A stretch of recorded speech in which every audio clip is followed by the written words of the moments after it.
SI টুটুলের সব গানগুলাই hit. এমনও গান আছে যা মন ছুঁয়ে যায় একদম নিঃশব্দে। আজকে আমি এনেছি সেই রকম একটা গান, যাই দিন যায় এক এক। চলো দেখি গানটা মানুষকে কতটা স্পর্শ করেছে। ইউটিউবের কমেন্টটাই মিলছে তার প্রমাণ। রূপান দে কমেন্ট করেছে ভারত থেকে। আমি ভারত থেকে বলছি, এই গানটা কতটা হৃদয়ে জায়গা করে নিয়েছে সেটা বলে বোঝাতে পারবো না। আরও 5 বছর আগে কমেন্ট করেছে এমডি কাউসার, আল্লাহ ভালো রাখবে, সারা জীবন তাকে দোয়া করি।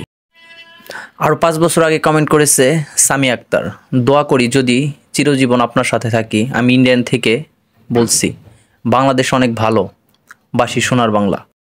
আরও 3 বছর আগে কমেন্ট করেছে শরীফুল, গানটির জনপ্রিয়তা কমেনি, মন খারাপ হলে গানটি শুনে চোখের পানি আটকানো যায় না। এরপর কমেন্ট করেছে মিলাদুর, আমার ভালোবাসার মানুষ অন্যের হতে যাচ্ছে, গানটা যতবার শুনি আমার বুকটা ফাটিয়ে যায়, চোখ দিয়ে অনর্গল পানি আসে, কেউ লাইক দিলে আবার শুনতে আসবো।